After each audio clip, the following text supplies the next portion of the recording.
Honorable members of the committee, you are allowed to speak for 4 minutes. Sorry, I can only not do it, yes.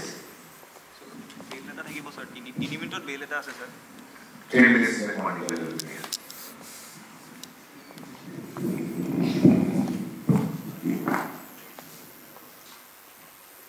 মাননীয় অধ্যক্ষ মহোদয় আৰু সন্মানীয় সদন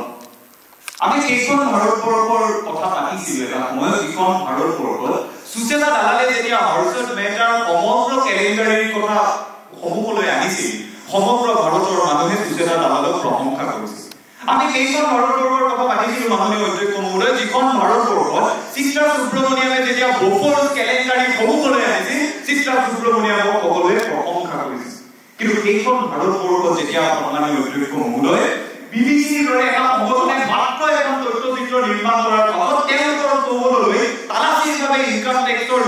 তালাচীৰ দল পঠিয়াই দিয়া হয় চিটিচিৰ দৰে সৰু এটা পৰ্টেলে কেৱল তেওঁলোকৰ আটাইতকৈ ডাঙৰ তামিলনাডুৰ চিকিৎসালয়খনত চিকিৎসকসকলৰ বাবে পিপিই কিটৰ অভাৱৰ কথা কওঁতে তেওঁক জেলত ভৰাই থোৱা হয় সেইখন ভাৰতবৰ্ষত কিদৰে আমি বিশ্বাস কৰিম যে সংবাদ মাধ্যমৰ দায়বদ্ধতা আৰু স্বাধীনতা অক্ষুণ্ণ আছে মাননীয় অধ্যক্ষ মহোদয় আমি এইখন অসমৰ কথা পাতিছিলো যিখন অসমত অনুপম নাথৰ মাত্ৰ এখন ফটোৰ যোগেদি গুপ্ত হত্যাৰ ভয়ংকৰ কাম কাজ সমূহলৈ আহিছিল পৰাগ কুমাৰ নাথৰ কলমৰ জৰিয়তে চৰকাৰৰ পৰিৱৰ্তন হৈছিল সেইখন অসমৰ মুখ্যমন্ত্ৰীগৰাকীয়ে যেতিয়া সন্মুখত থকা সাংবাদিকক কয় আপোনাৰ ধৰ্ম মুখ এইভাৱে আপুনি এই প্ৰশ্নটো কৰিছে এগৰাকী নিৰ্বাচনৰ বিজয়ী মন্ত্ৰীয়ে ৰাতি সৰু সৰু সাংবাদিকক ফোন কৰি কয় আমি কিন্তু সংসদত সেই শব্দ ব্যৱহাৰ কৰিব খোজা নাই আমি কিন্তু বহুত ওপৰৰ জীৱ সেইখন অসমত মই কিদৰে বিশ্বাস কৰিম যে আজি তাৰিখৰ সংবাদ মাধ্যমৰ দায়বদ্ধতা আৰু স্বাধীনতা অক্ষুণ্ণ আছে সেইবাবে মাননীয় অধ্যক্ষ মহোদয় আজি সদনত সন্মানীয় চৰকাৰী পক্ষৰ সভাপতিগৰাকীয়ে উত্থাপন কৰা এখন বিৰোধিতা কৰি বিৰোধী আহ্বান গ্ৰহণ কৰিছো মাননীয় অধ্যক্ষ মহোদয় এইখন ভাৰতবৰ্ষৰ মহাত্মা গান্ধী বিয়াৰ আমেৰিকাৰ আটাইয়ে সাংবাদিকতাৰ যোগেদি সমাজ সংস্কাৰৰ কথা সন্মুখৰ পৰা কৈ গৈছিল সেইখন ভাৰতবৰ্ষত যেতিয়া আজিৰ দৰে দৃশ্য আমি দেখিবলৈ পাওঁ তেতিয়া আমি ভাবিব লাগিব নোয়ান চমস্কি আৰু ৰেগুলাৰ হাৰ্টনে 1990 চনৰ আৰম্ভ কৰি 1980 চনৰ শেষৰ বাবে সমগ্ৰ বিশ্বত প্ৰপগেণ্ডা আৰ্মিৰ যি কথা কৈছিল এই আৰ্মি আমি ভাৰতত দেখিবলৈ পাইছোঁ এই আৰ্মিৰ যোগেদি নোয়ান চমস্কি আৰু ৰেগুলাৰ হাৰ্টনে কৈছিল যে সামগ্ৰিকভাৱে বিশ্বৰ সকলো সংবাদ মাধ্যম এটা সময়ত পুঁজিপতিৰ দ্বাৰা নিয়ন্ত্ৰিত হ'ব পুঁজিপতি আৰু শাসক পক্ষৰ মাজত এক নেক্সাছৰ যাৰ জৰিয়তে সংবাদ মাধ্যমৰ অধিকাৰীসকলৰ সংবাদ মাধ্যমটো মুখ্য ব্যৱসায় নহয় তেওঁলোকৰ হাজাৰ ব্যৱসায় লাগিব নিজৰ ব্যৱসায়ৰ বাবে তেওঁলোকে সংবাদ মাধ্যমক ব্যৱহাৰ কৰিব এই দৃশ্য মাননীয় অধ্যক্ষ মহোদয় আজি ভাৰতৰ প্ৰেক্ষাপটত স্পষ্ট অসমৰ প্ৰেক্ষাপটত নতুন ভূঞা নাগৰিক আৰু ত্যাগী অৰ্থপদত উল্লেখ কৰা এটা বিশেষ ঘটনাৰ কথাই মই আপোনাৰ সন্মুখলৈ আনো সদনৰ সন্মুখলৈ আনো স্পষ্ট হৈ যাব কিদৰে আজিৰ তাৰিখত ব্যক্তিগত চেনেলসমূহত সাংবাদিকৰ স্বাধীনতা খৰ্ব কৰা হৈছে নতুন ভূঞা নাগৰিকে স্পষ্টভাৱে এটা ঘটনাৰ কথা লিখিছে ৰিপুন বৰা নাগৰিক যেতিয়া গ্ৰেপ্তাৰ কৰা হৈছিল সেই সময়ত সেই চেনেলটোৰ যিগৰাকী মালিকাধীন পত্নী স্বামী সেই সময়ৰ অসমৰ মন্ত্ৰী ডক্টৰ হিমন্ত বিশ্ব শৰ্মাই ফোন কৰি কৈছিল যে নিউজটো বন্ধ হ'ব লাগে এয়া মই কোৱা কথা নহয় মাননীয় অধ্যক্ষ মহোদয় এখন কিতাপত এগৰাকী সাংবাদিকে লিখা কথা সেইবাবে মই ক'ব খোজো আজিৰ তাৰিখত নেক্সাছ যিটো সৃষ্টি হৈছে পুঁজিপতি আৰু ৰাজনীতিকসকলৰ নেক্সাছৰ মাজত সাংবাদিকসকলৰ স্বাধীনতা খৰ্ব হৈছে শেষত মাননীয় অধ্যক্ষ মহোদয় অতি স্পষ্টভাৱে ক'ব খোজো যেতিয়া এই বিষয়টোৰ সন্দৰ্ভত সদনত কথা কোৱাৰ আগতে আমাৰ অসম কাকতৰ কাৰ্যবাহী সম্পাদক গৌতম শৰ্মা ডাঙৰীয়াৰ সৈতে আমাৰ টেলিফোনিক